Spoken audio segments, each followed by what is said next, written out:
Entonces le hago ese interrogante. Si Raúl se encuentra casado y tiene 3 hijos, entendemos que tiene cónyuge y tiene además tres hijos de por medio. Pero solamente tiene una casa a su nombre. Si colocamos así es porque básicamente la casa, digamos que es un bien propio dentro del régimen sociedades gananciales, habiendo existido este régimen patrimonial dentro del ámbito matrimonio de Raúl y su cónyuge. ¿Está bien? Atendiendo a eso, nos preguntamos primera pregunta que nos hacemos: ¿existen en este momento, en el momento en el cual en el caso cero lo presento, existen ya herederos de parte de Raúl? ¿Existen llamados herederos? ¿Existen los llamados sucesores?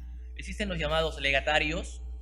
Hago esta pregunta porque basado en eso las respuestas van a variar. En primer lugar, diremos que en este momento aún no existe ni herederos, ni sucesores, ni legatarios. ¿Por qué? Porque Raúl no ha fallecido. Raúl está vivo. Siendo que Raúl está vivo, nos preguntamos, ¿una persona viva puede donar su casa o no? Ahora, ahí hay varias dudas. ¿En qué sentido? Algunos dirán, sí puede donar si es que no tiene personas que están a la expectativa de su muerte, es decir, si no hay herederos, si no hay sucesores. Otros dirán, efectivamente puede donar porque está vivo. Y justamente esta es la duda que muchos abogados tienen. Yo quisiera aclararlo, caso cero inicial.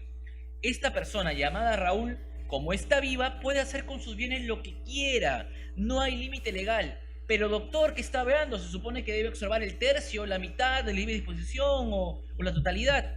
Claro, esas son instituciones que van a surgir y que lo podemos conversar con mayor profundidad oportunamente, pero de alguna manera van a surgir cuando la persona ya haya fallecido, debido a que el derecho sucesorio surge cuando la persona fallece. Y si ustedes observan, cada uno de los puntos del tercio, legítima, libre disposición, la mitad de libre disposición o demás, serán materia de análisis cuando la persona ya ha fallecido, porque recién ahí se dará lo que se conoce como la apertura de la sucesión.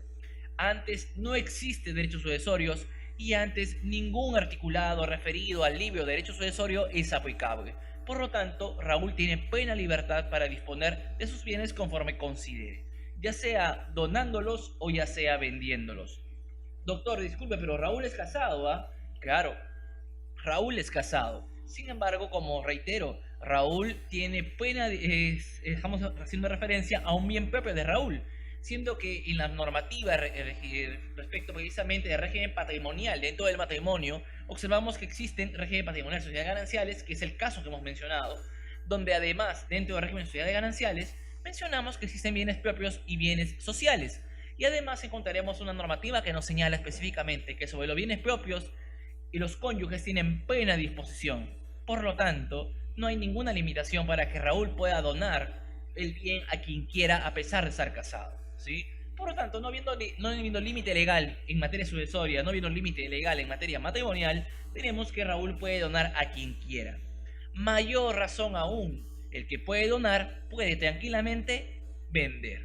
Por lo tanto, respuestas que quiero que tengan como base principal de este caso cero es: el único momento donde los llamados sucesores, llamados herederos, pueden reclamar algo es cuando precisamente la persona con la cual tienen esa relación paterno-filial o esa relación de familiar que permitiría en algún momento surgir el sucesorio ha fallecido.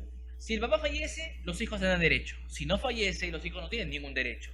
Si el cónyuge fallece, la cónyuge tiene derecho. Si no fallece el cónyuge, no tiene derecho alguno. ¿Estamos? ¿Todo claro en el caso cero? Por favor, base teórica, base principal que necesito que ustedes observen. Bien, seguimos. Caso número 1. Raúl es soltero y viene conviviendo con Rosa por más de 5 años. Raúl tiene 3 hermanos. Los padres de Raúl ya han fallecido. En un accidente de tránsito fallece Raúl. Pregunta: ¿quiénes son los sucesores de Raúl? ¿Está bien? Basado en este punto, vamos a tener en cuenta lo siguiente. Raúl es soltero, es decir, no tiene vínculo matrimonial, ¿sí? Viene conviviendo con Rosa por más de 5 años. Ante ello les consulto, y por favor reflexionen conmigo, ¿sí? Primero, si Raúl viene conviviendo con Rosa, el solo hecho de que conviva con Rosa, el solo hecho de que se observe en la realidad la convivencia por más de 5 años, ya le da a Rosa la calidad de futura sucesora tras el fallecimiento de Raúl, es decir, ya le otorga a Rosa derecho sucesorio tras el fallecimiento de Raúl el solo hecho que haya estado conviviendo, o necesita hacer algo más. Es otra duda que deben dilucidar para el caso de fallecimientos de personas que se encuentran conviviendo. Ese algo más que es la normativa justamente ha reconocido en el 326 del Código Civil y también en la ley referente a procedimientos no contenciosos tramitables ante la vía notarial, que puede ser reconocida la unión de hecho vía judicial o vía notarial. Vía judicial, bajo el procedimiento, vía procedimental de proceso contencioso, la cual es precisamente la vía de proceso de conocimiento, y en cuanto a la vía notarial se puede hacer pues ante notario conforme corresponda. Además, se señala pues que si acudimos a la vía judicial, el juez competente sería, si hablamos de materia, turno, territorio, cuantía, diríamos pues que sería finalmente, en cuanto a materia, el juez de familia. En cuanto a lo que es la jerarquía, observando que existen jerarquías entre juzgado de paz, juzgado paz letrado, juzgado especializado, sala superior, sala de la Corte Suprema, de alguna manera podemos observar que el juzgado encargado de este caso, por jerarquía, es el juzgado especializado. El tema de territorio, diríamos, como en los temas referentes a lo que es el divorcio, por ejemplo, o el reconocimiento de derechos, siempre se tiene en cuenta el último domicilio donde convivieron los casados o los convivientes en este caso. Por lo tanto, sería el último domicilio convivencial. Sería el juez especializado del último domicilio convivencial. Sería el encargado de observar, bajo la vía procedimental de la vía de proceso de conocimiento, el encargado precisamente de velar, de observar este proceso judicial de reconocimiento de unión de hecho. O en todo caso podrán acudir a la vía notarial presentando documentación pertinente, acudiendo tanto en vida, claro está, Raúl y Rosa, para declarar que efectivamente han tenido una convivencia por más de 2 años y de esa manera, ya sea luego del procedimiento correspondiente, ya sea la vía notarial o la vía judicial, termina con una orden del juez o una disposición notarial de remitir a registro personal de los registros públicos los oficios, los partes, las resoluciones pertinentes para que se pueda escribir la existencia de esta unión de hecho.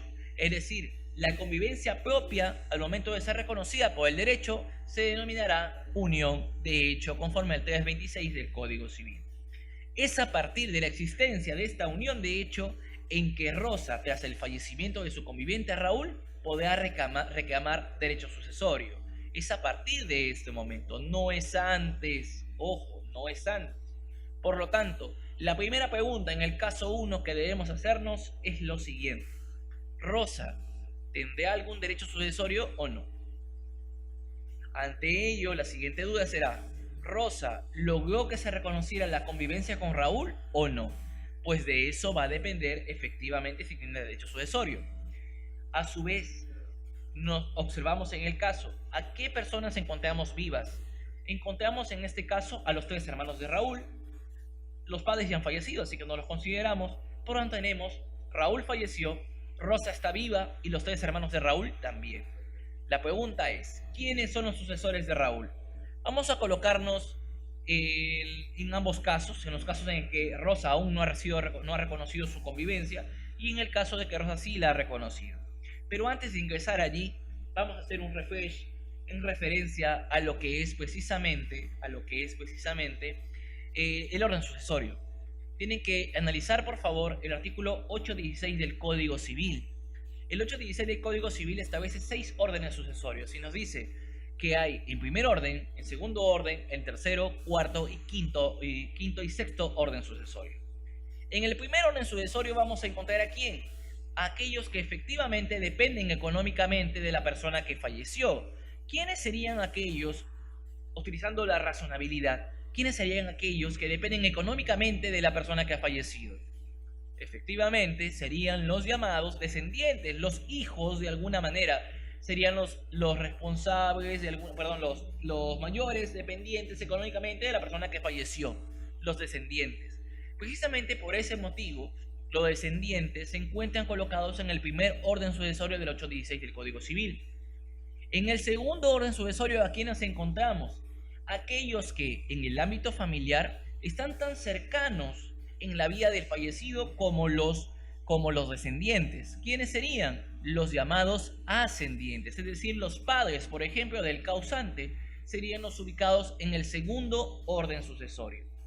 En el tercer orden sucesorio, ¿a quiénes encontramos? Encontramos en este caso a los que de alguna manera yo siempre llamo los reflejos, es decir, aquellos que se encuentran casados con nosotros o que se encuentran conviviendo y que su convivencia ha sido debidamente reconocida. Esto es, el cónyuge sobreviviente o la miembro de la unión de hecho sobreviviente. En el cuarto orden sucesorio encontramos aquellos parientes colaterales en materia de familia que son los más cercanos, es decir, los que están en el segundo orden en línea colateral. Por lo tanto, ¿quiénes están en el segundo orden en línea colateral? Para refrescarles también la memoria, decimos lo siguiente: si somos nosotros el centro de la relación familiar, hacia abajo tenemos a nuestros hijos, que serían primer grado en línea recta descendente. Hacia arriba tenemos a nuestros padres, que sería primer grado en línea recta ascendente. Si queremos ir hacia nuestros hermanos, tendríamos que ir hacia el tronco común, que es nuestro papá o nuestra mamá, y bajar hacia nuestro hermano, que está en el lado derecho o izquierdo, conforme lo queramos graficar. Siendo así, diremos, primer grado hacia el padre, hacia el hermano sería segundo grado. Pero como está en los colaterales en los lados, diríamos segundo grado en línea colateral serían los hermanos. ¿Está bien? Siendo que los hermanos son los segundos grados en línea colateral y son los más cercanos colaterales, ellos serían los llamados a estar en el cuarto orden sucesorio por ser los más cercanos colaterales. Los siguientes colaterales, ¿quiénes son? Serían los hijos de mi hermano, es decir, los sobrinos. Ellos son los llamados tercer grado en línea colateral y por lo tanto están en el quinto orden sucesorio. ¿Y quiénes están en el sexto orden sucesorio? Serían los que están ubicados en el cuarto grado en línea colateral, es decir, los primos. Ellos son los que están ubicados en el cuarto grado en línea colateral y por tanto son los que están en el sexto orden sucesorio.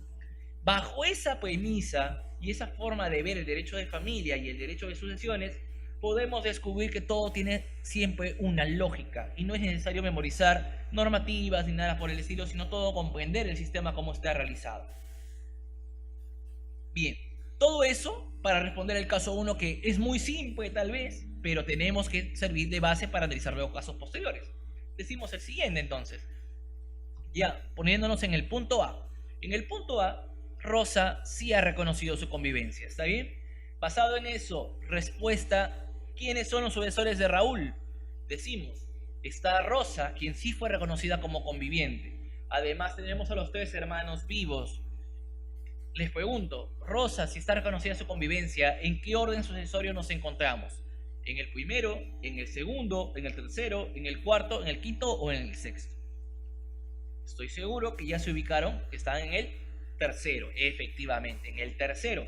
Estando ya en el tercero, digamos, sucesorio, nos preguntamos, los hermanos de Raúl, ¿en qué orden sucesorio están? En este caso están en el cuarto. Siendo que están en el cuarto, el tercero va a excluir precisamente al cuarto orden sucesorio. Siendo así, si Rosa logra reconocimiento de su unión de hecho, lo más pronto posible podría de alguna manera reclamar un derecho y por tanto excluir a los hermanos y ella sería la única sucesora. ¿Lo acerco un poco más? Perfecto. Siendo así, ella sería la única sucesora. ¿Estamos? Ahora, si Rosa no logra reconocimiento de la unión de hecho, ahí estamos en una gran complicación. Porque Rosa, al no estar reconocida, no sería tercer orden sucesorio, serían solamente los hermanos y los hermanos se quedarían con todo. La pregunta de ustedes que salta a la vista sería, pero Rosa, si no está reconocida unión de hecho, ¿puede luego reclamar y ser reconocida posteriormente? Sí, sí lo puede hacer. Rosa tendría que demandar, en este caso, a Raúl, o en todo caso a sus sucesores, porque Raúl ya falleció, los demandará, es decir, a los hermanos, y luego, una vez reconocida su unión de hecho, tendrá que demandar luego la petición de herencia para ser considerada como única sucesora e excluir en alguna manera a los hermanos, en este caso de Raúl. Si no hace eso, o si lo hace muy tarde, de tal manera que los hermanos de Raúl ya desaparecieron todos los bienes de Raúl, lástima por Rosa, perdiste tu oportunidad, no la supiste aprovechar. Bien, caso número 1, respondido. Vamos al caso número 2. El caso número 2. José tiene 3 hermanos. Tiene a su papá y su mamá viva. No tiene hijos. Se encuentra casado con María. José falleció por una enfermedad. ¿Quiénes son los sucesores de José? Por favor, tomemos en cuenta lo que hemos mencionado en el punto 0. En el caso 1 no voy a repetir porque la idea es que sirva de base para seguir avanzando. ¿Está bien? Entonces decimos, José tiene 3 hermanos. El que falleció es José. Pregunta, ¿quiénes son las personas que le sobreviven a José? En ese caso serían los 3 hermanos. Además, sus papás, papá y mamá le sobreviven. Y además le sobrevive María. ¿Está bien? Ante ello, ¿quiénes son los sucesores de José? Bajo la premisa de que está casado con María. ¿Está bien? Bajo la premisa que está casado con María. Siendo así, decimos, del primer orden sucesorio, ¿hay personas o no? No lo hay, porque no hay hijos, no hay descendientes. Del segundo orden sucesorio, ¿hay personas o no? En este caso sí están, está papá y está mamá del fallecido, en este caso del causante llamado José. Del tercer orden sucesorio, ¿hay personas o no? María, ¿verdad? Y del cuarto, también hay 3 hermanos. ¿Eso quiere decir que todos adquieren? No.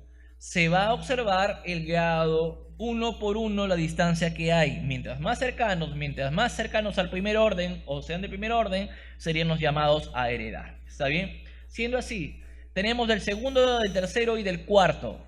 Por lo tanto, en la lógica jurídica sería el segundo el único llamado a suceder, ¿verdad? Sería la lógica. Sin embargo, el mismo articulado 816 del Código Civil, 816 del Código Civil, nos hace la remembranza y la reflexión de que en caso exista del tercer orden sucesorio, el tercer orden sucesorio va a concurrir con el segundo o con el primer orden. Por lo tanto, siendo así, existiendo segundo y tercero, ambos serían los sucesores.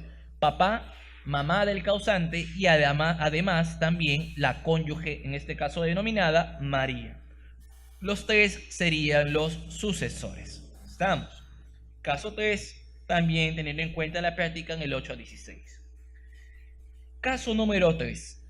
¿Puedo dar un anticipo de legítima a mi enamorada? ¿Sí o no? Como les digo, estoy aprovechando los casos para resolver porque tengo hasta las 4 de la tarde. ¿Sí? ¿Puedo dar un anticipo legítima a mi enamorada o no? ¿Qué dicen ustedes? ¿A mi amiga de toda la vida, a mi amigo de toda la vida, le puedo dar un anticipo de legítima o no?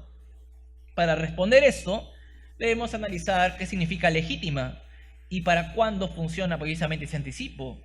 La legítima tenemos que observar que responde básicamente a los llamados herederos forzosos. Esa es la legítima, la porción que le corresponde a los llamados herederos forzosos.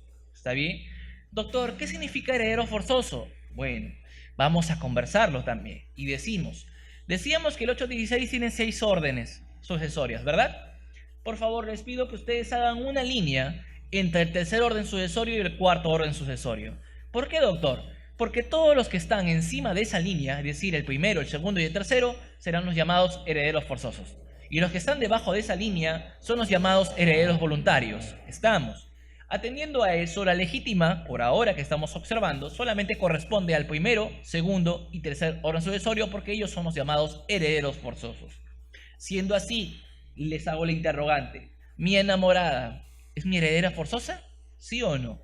Es decir, en otras palabras, ¿mi enamorada es mi hija? No lo es.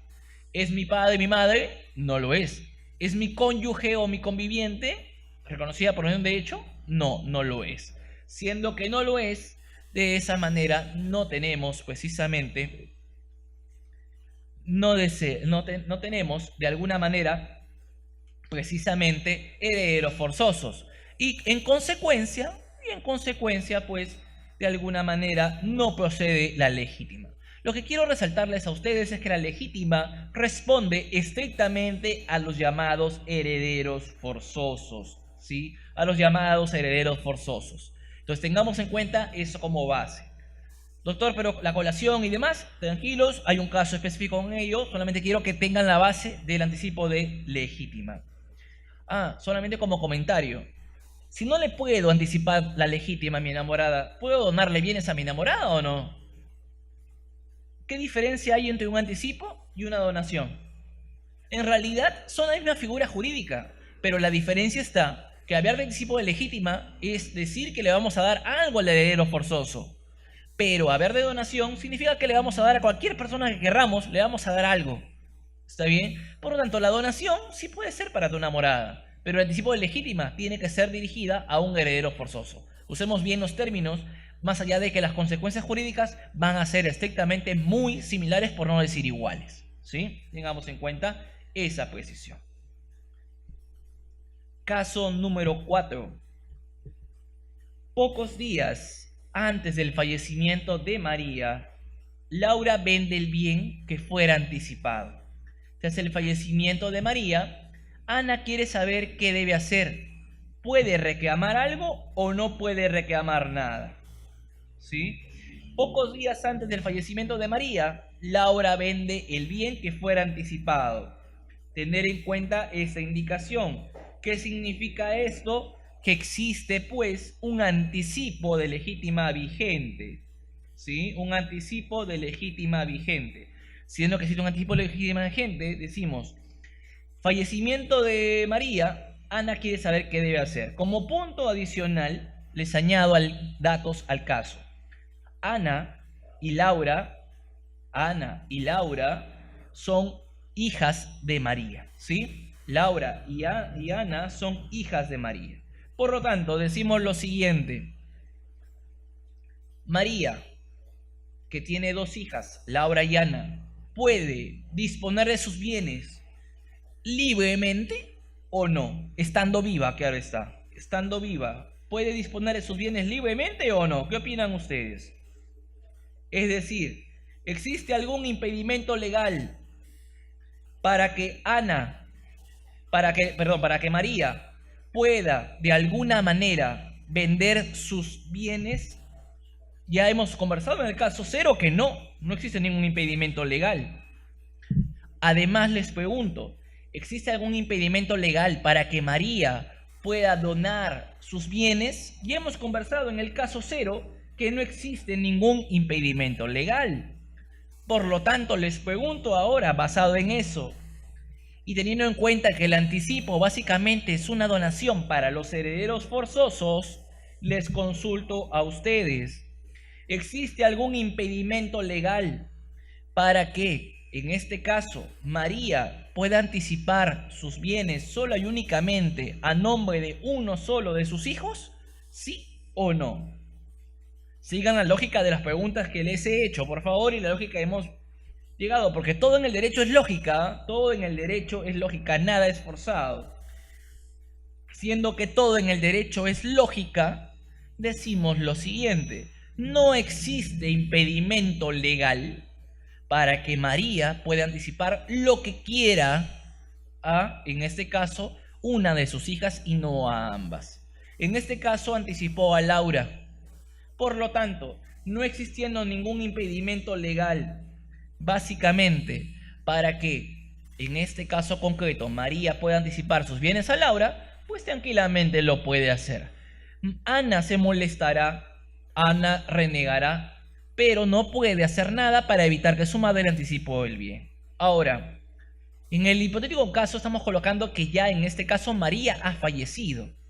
Ante el fallecimiento de María, pregunta, Ana, ¿qué puede hacer? ¿Puede hacer algo o no puede hacer nada? Y ahí la respuesta cambia. Porque en el caso 0 decíamos, los derechos de Ana como hija surgen tras el fallecimiento de María. Antes no tenía derecho, ahora sí lo tiene. ¿Puede hacer algo? Sí puede hacer algo.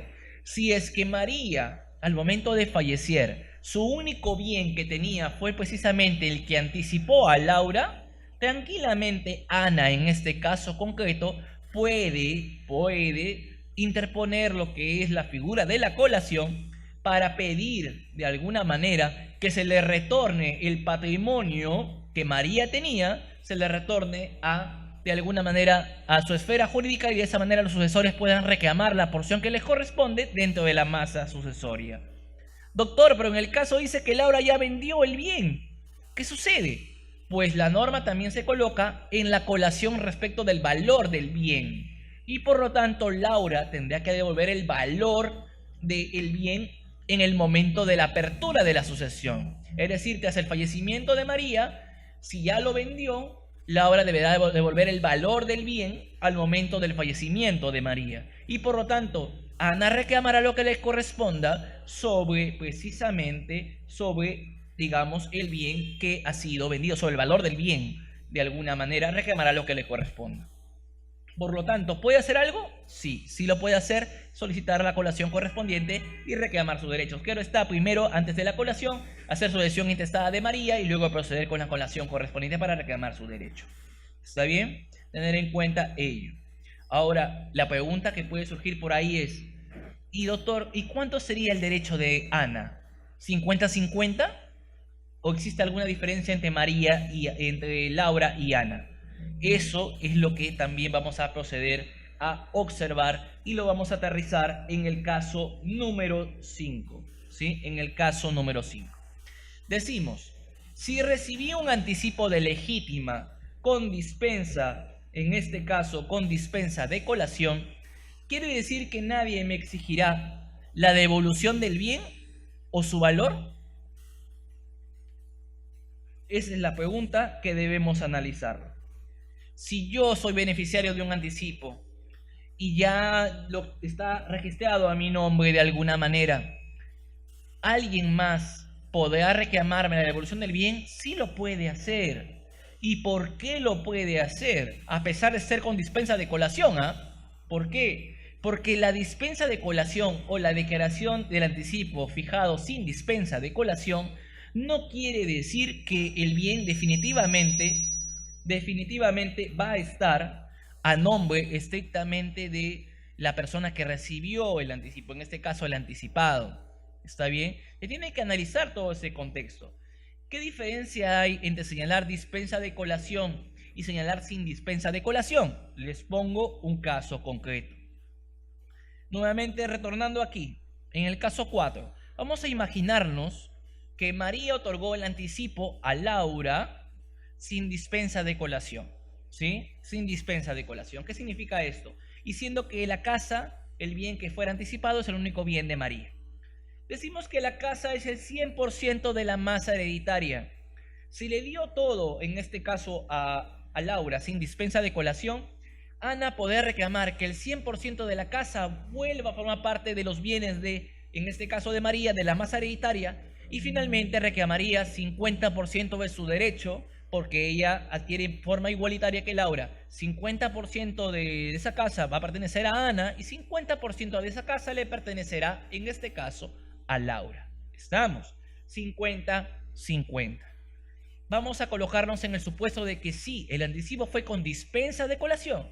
Si fuera el anticipo con dispensa de colación, ya ingresamos a otro ámbito muy interesante que viene a ser la porción disponible. ¿Qué porción disponible tengo yo para disponer de mis bienes? Algunos pensarán que solamente existe 1/3 de libre disposición, lo cual no es así. Regresamos al cuadro en cuestión que hemos conversado, 8.16 del Código Civil, 6 órdenes sucesorios, encima de la línea, por favor, es decir, los primeros 3 órdenes sucesorios, ¿está bien? Y decimos, si cuando yo fallezco no tengo hijos, es decir, no hay del primer orden, y tampoco me encuentro casado o no tengo unión de hecho registrada, es decir, no hay del tercer orden, decimos entonces, pero sí tengo en este caso padres vivos, es decir, solamente hay del segundo orden, decimos que si solamente hay del segundo orden y no hay del primero ni del tercero, tengo la mitad, es decir, el número 2 se divide entre 2, mi posibilidad de disponer, siendo por ese motivo tengo la mitad de libre disposición. Y si existieran cuando yo fallezco del primer orden, tengo hijos, o del tercer orden porque me encuentro casado o porque hay un conviviente, o no existiendo el primero existe el tercero, o no existiendo el tercero existe el primero, cualquiera de los dos es un I o es un O, tengo sola y únicamente 1/3 de libre disposición. ¿Está bien? Basado en eso, decimos también como conclusión que si no hay del primero, no hay del segundo, no hay del tercero, y sí hay del cuarto, es decir, hay los que están debajo de la línea, tendríamos solo y únicamente, digamos, más que solo y únicamente, tendríamos la totalidad de libre disposición. No hay ningún impedimento y tengo el 100% para disponer los bienes conforme quiera por testamento. ¿Estamos? Bajo esta premisa concreta, nuevamente regresamos al caso. María anticipó, en este caso, a su hija Laura, en un anticipo con dispensa de colación. Y justamente Ana, tras el fallecimiento de María, quiere ver qué puede hacer. Ante esa situación, decimos, si puede hacerlo vía colación, puede reclamar. Perfecto, pero la pregunta es, ¿cuánto puede reclamar? Si es con dispensa de colación, la casa, que es el 100%, va a retornar sí a la masa hereditaria. Sin embargo, no la totalidad, sino un porcentaje. ¿En qué sentido? Primero, decimos, la porción disponible que tenía María al momento de fallecer, ¿cuál es? ¿Un tercio, la mitad o la totalidad? En el caso concreto decimos que María tiene dos hijos. Tiene a Laura y tiene a Ana. Por lo tanto, existen del primer orden sucesorio. Existiendo del primer orden sucesorio, por lo tanto, tiene sola y únicamente, bajo el siguiente pensamiento que hemos tenido anteriormente, tiene un tercio de libre disposición. Entonces, bajo esa premisa decimos, María, su tercio de libre disposición, lo quiere destinar a una de sus hijas, no a las dos. ¿Cuál de esas hijas es? Precisamente a la anticipada, en este caso, Laura. Laura ya goza de un tercio sobre la masa hereditaria, es decir, sobre la casa. Adicionalmente, los 2 tercios que quedan van a ser divididos en partes iguales entre Laura y Ana, las dos hijas de María. Siendo así, como se van a dividir en partes iguales, decimos un tercio de libre disposición más la mitad de esos 2 tercios sería un tercio más. Por lo tanto, Laura se queda con 2 tercios y Ana se queda solamente con 1 tercio. Esa es la distribución final en una dispensa con colación. Reitero, dispensa sin colación sería 50-50. No se habla de porción disponible. Pero si es con dispensa de colación, ya existe la diferencia que hemos colocado en el caso concreto. Así que sigamos bajo el pensamiento, sigamos bajo el razonamiento y de esa manera pues tenemos la lógica jurídica en torno a temas de colación. ¿Estamos? Caso 0, caso 1, caso 2, caso 3, caso 4, caso 5, hemos hablado básicamente de lo que se trata órdenes sucesorios, cuándo surgen derechos sucesorios, cuándo se da la colación, modalidades de la colación, de alguna manera nos sirve como base para efectos de materia sucesoria. ¿Está bien? Seguimos, caso número 6. María, soltera, otorga un anticipo de legítima a su único bien en favor de Laura. Ana, la otra hija de María, está preocupada porque sabe que es el único bien que tiene su madre. ¿Puede hacer algo en ese momento? Ojo al dato, María sigue viva. María sigue viva. Pregunta, ¿Ana puede hacer algo en ese momento cuando María aún está viva para perjudicar de alguna manera el anticipo? No, no lo puede hacer. No puede hacer nada. Pero doctor, un bloqueo registral, algo, no tiene derecho. El bien no le corresponde a ella. Por lo tanto, no tiene derecho alguno. Pero doctor, derecho usuario futuro, la expectativa no está protegida por el derecho. Lo siento mucho, no puede hacer nada, punto, se acabó. No puede hacer nada, ¿sí? No puede hacer nada. María puede hacer lo que quiera. Y si en este caso Laura ya fue anticipada, Laura puede hacer lo que quiera con el bien, bajo la premisa, nuevamente resalto, del tema de la colación que puede pasar. ¿Está bien? Tener en cuenta esa indicación. Recuerden siempre, todos los casos van sumando a la lógica que venimos siguiendo en el caso concreto. Caso número 7. ¿Sí? Caso número 7. Decimos en el caso número 7 lo siguiente. Juan emite un testamento e instituye como heredero a su cónyuge y a sus 2 hijos, dividiendo los bienes de la futura masa hereditaria entre ellos. Juan se divorcia de su cónyuge, ¿sí? Reitero, Juan emite un testamento, instituye como heredero a su cónyuge y a sus 2 hijos, dividiendo los bienes de la futura masa hereditaria entre ellos. Juan se divorcia. ¿Qué sucede con el testamento? Pongámoslo así. Yo, obviamente, actualmente les comento, ¿no? Algunos me conocen ya, algunos todavía no. Yo soy Juan Carlos del Águila, me encuentro casado con mi esposa Sandy desde el año 2015. tengo a mi hermoso hijo Sebastián de 1 año y 5 meses, de alguna manera que siempre nos alegra los días, ¿está bien? Entonces, se entiende de alguna manera que yo tengo recién cumplido 3 años de casados, el día miércoles, justo hemos estado celebrando con mi esposa, y estamos en la etapa bonita del matrimonio y espero que se mantenga así por los próximos 60 años, me entenderán. No es la idea que tenemos justamente de seguir estando felices dentro del matrimonio, estamos luchando por ello. Pero así en el matrimonio, como hay momentos bonitos, también hay momentos complicados y a veces hay momentos insuperables de complicación.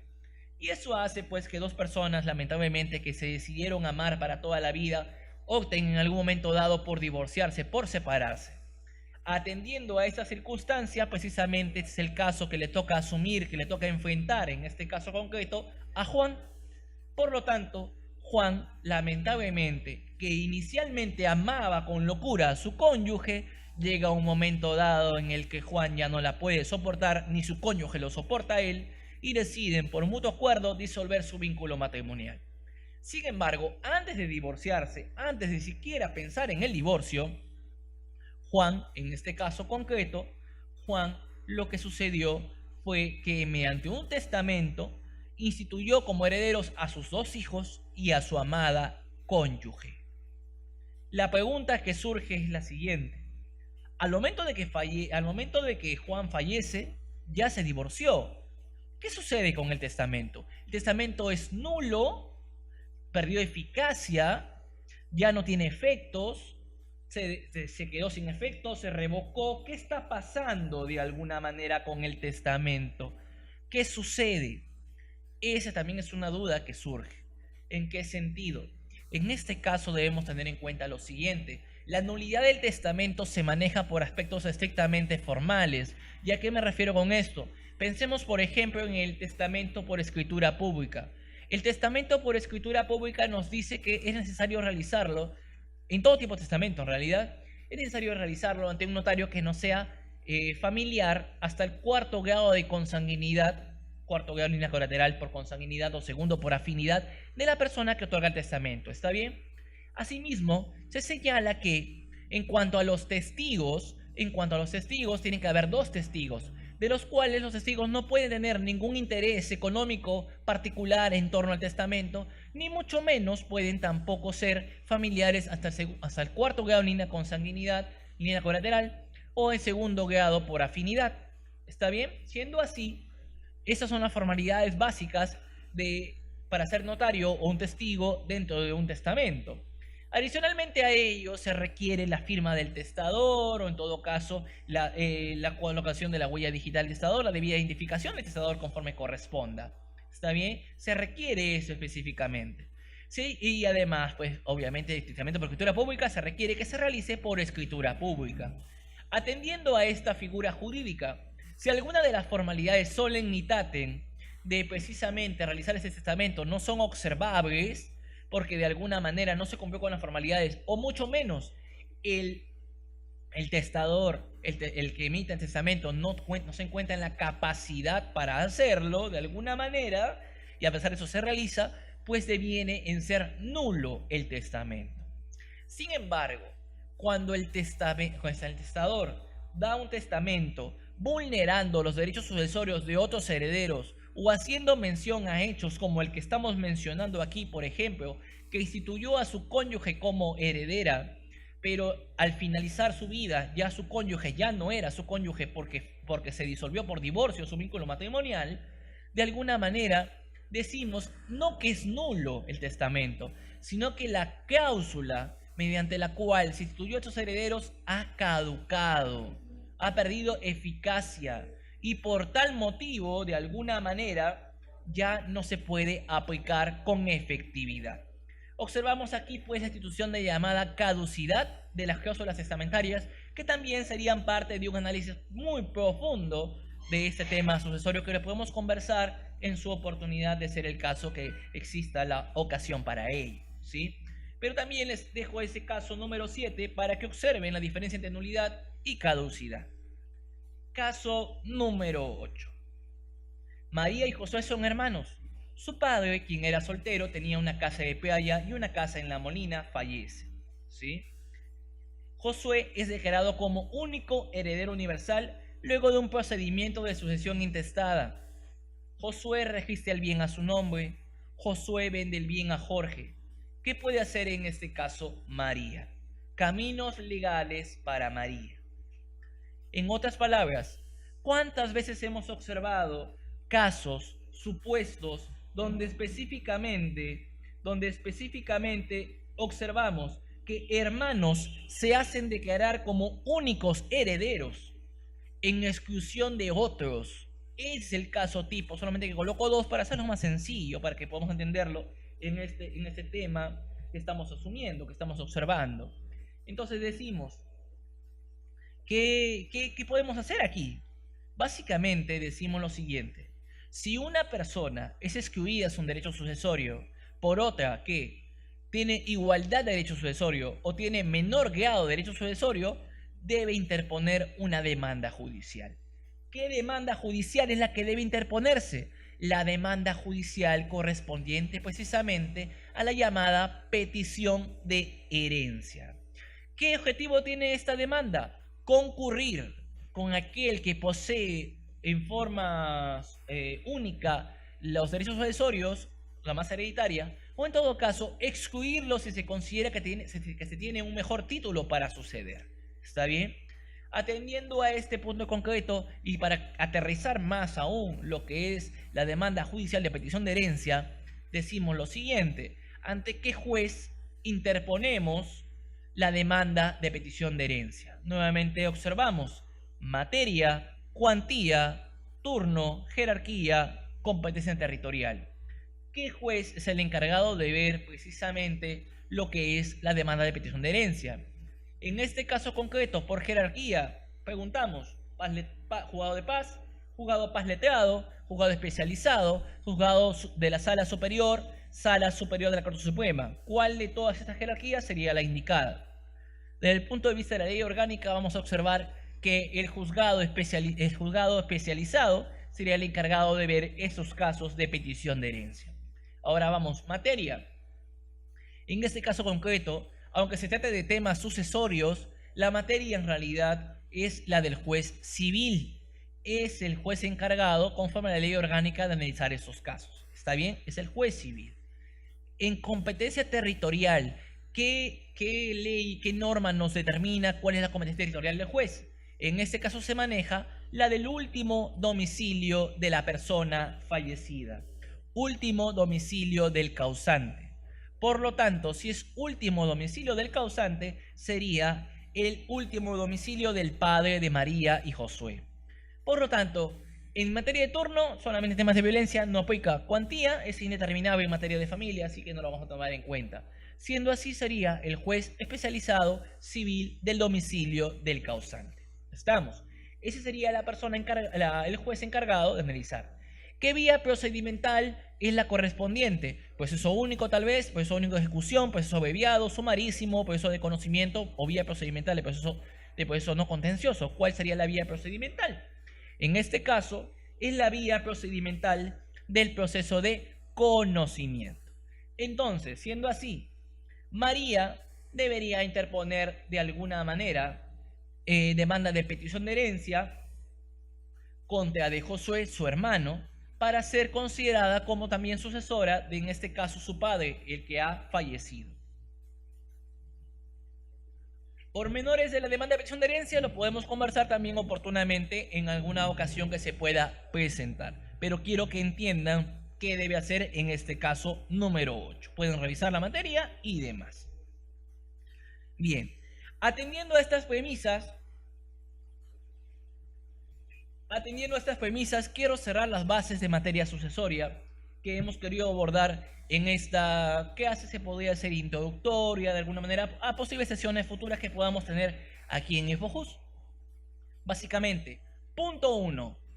En materia sucesoria, los derechos sucesorios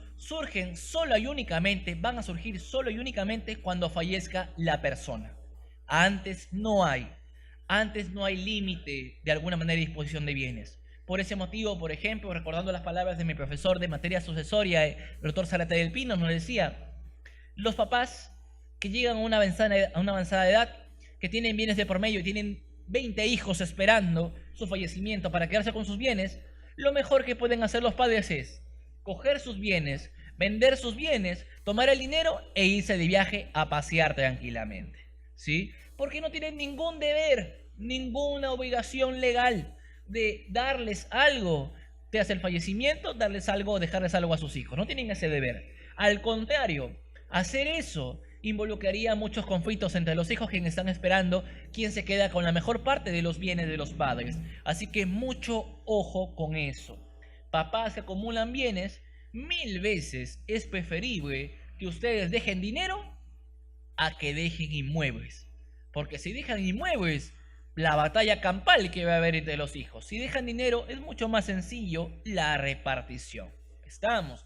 Tengamos en cuenta ello. Así que dispongan lo que ustedes consideren. Tienen plena libertad, padres, para hacer lo que gusten. Ningún hijo les puede obligar a decirles, por favor, anticípame mi parte. Si ustedes quieren, lo hacen. Si quieren, no lo hacen.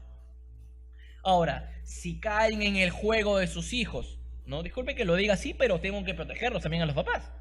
Si caen en el juego de los hijos y aceptan un anticipo, por favor, si van a anticipar a sus hijos, consejo más allá de que hemos tocado someramente las instituciones, consejo aparte es lo siguiente: por favor, en el anticipo de legítima que hagan, coloquen la carga con usufructo vitalicio. Es decir, mientras estén vivos ustedes, padres que son los anticipantes, sus hijos anticipados no los pueden botar de su casa porque han colocado la carga del usufructo vitalicio. Si por ahí sus hijos venden el bien que fuera anticipado, pues mala suerte, lo venderán con el usufructo, lo venderán con la carga y el comprador tendrá que soportar que ustedes no se van a retirar de esa casa. Si no colocan esa carga, sus hijos mañana más tarde vendrán y dirán, papá, gracias por el anticipo, ahora lárgate. Y eso es muy duro y suele pasar. Así que mucho ojo, papás, por favor. Bajo esta premisa también, los papás tranquilamente pueden disponer de sus bienes conforme consideren. Ahora, atendiendo a esta premisa y atendiendo a la porción disponible, aquellas personas que tienen una doble vida, les comento lo siguiente. Es decir, aquellas personas que se encuentran casadas, por ejemplo, y que no se han divorciado, pero que tienen muchos años de separados, deben saber algo, producto del orden sucesorio que hemos conversado, ¿está bien? En ningún lado del orden sucesorio dice que los amantes se van a quedar con algo del casado. En ningún punto del orden sucesorio dice que los amantes tienen derechos sucesorios, porque los que tienen derechos sucesorios son los casados o los convivientes dentro del marco del 326, es decir, aquellos que pudiendo casarse no desean hacerlo. Siendo así, los amantes que son parejas de personas casadas no van a gozar de ningún derecho a reclamar algo por sobre los bienes dejados en vida por su amante. Estamos, puntos claros. Si por allí esas personas, esos casados, varones o mujeres, quieren dejarle algo a su amante, un consejo legal para ustedes: hagan un testamento. Y en el testamento van a señalar, literalmente, sin importar por qué bien sea, van a señalar lo siguiente: dejo mi tercio de libre disposición en favor de mi amante. Al menos así hacen algo bueno por ellos. Caso contrario, ellos no van a gozar de nada, van a quedarse sin nada. Siendo así, van a quedar al aire. ¿Estamos? Van a quedar al aire. Hagan a lo menos, si es que tienen uso de su conciencia, hagan ese testamento para proteger a los amantes en este caso. Si no, de nada sirve. ¿Está bien? Dispongan solamente tercio porque eso es lo que les queda por disponer. ¿Está bien? Tengan en cuenta esa precisión. Adicionalmente, por favor, recordar, el testamento también es una herramienta. Es una manera para reconocer hijos. Siendo que es una manera para reconocer hijos. Si por allí tuviste un hijo que no has reconocido oportunamente y quieres reconocerlo, hazlo al menos por testamento. Entonces, siendo que la duda que a veces surge, ¿qué sucede si yo me encuentro un testamento donde hay un reconocimiento? ¿Ese hijo con reconocimiento tardío también tiene el mismo derecho sucesorio? Sí, también lo tiene. Y por lo tanto va a heredar de la misma manera como cualquier hijo matrimonial o como cualquier hijo debidamente reconocido con anterioridad. ¿Estamos? Entonces, bases. Orden sucesorio tiene relación con materia de familia, por favor siempre recuérdenlo. Sobre el orden sucesorio, parte superior, 1, 2 y 3, orden sucesorio, herederos forzosos. 4, 5 y 6, voluntarios. Si quiero en testamento les doy algo, si quiero no les doy nada. ¿Y qué significa esto? Que si, por ejemplo, yo no tengo padres vivos, hijos vivos, ni tampoco tengo cónyuge o miembro de la unión de hecho sobreviviente y tengo solamente hermanos y quiero dar un testamento, puedo darle el 100% de mis bienes a mis amigos, a quien yo quiera, ¿sí? A quien yo quiera, porque no tengo ningún heredero forzoso. Son bases que de alguna manera he querido plasmarles, presentarles el día de hoy en materia sucesoria, que básicamente son aspectos básicos, aspectos restrictamente básicos, porque obviamente tratar de materia sucesoria es colocarles una gran cantidad de información que no puedo desarrollarlo básicamente en solo y únicamente una hora, pero he querido que tengan algunas luces, algunos puntos críticos para que puedan analizar sus casos en concreto. ¿Está bien?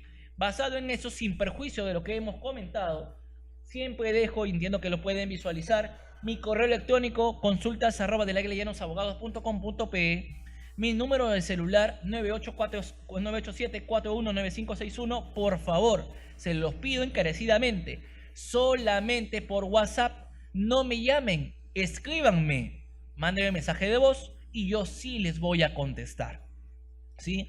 Tal vez no en la tarde, tal vez no en la mañana, pero sí por la noche. Entenderán que las llamadas son para los clientes. A ellos se les atiende inmediatamente. Todos somos profesionales y espero que me entiendan lo que les digo.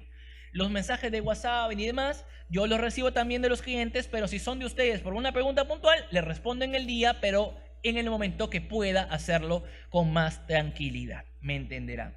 Y los invito, como siempre, a todos mis alumnos con los cuales he podido participar, el grupo de Facebook llamado Análisis Legal de Conflictos Familiares, que tiene esa portada que está en la parte inferior, en el cual ya hemos publicado cerca de 85 casos en materia de familia, en materia sucesoria, para que ustedes de alguna manera puedan observar los diversos criterios que pueden haber en torno a diferentes casos, así como los casos que hemos colocado ahora, casos simples y directos, pero de alguna manera que pueden generar cierto grado de interés, están colocados en esa página, con la finalidad de que los miembros, que son cerca de 300 y algo personas, de alguna manera, y van en aumento, puedan conocer, participar activamente y ampliar sus conocimientos en materia de derecho de familia y sucesiones.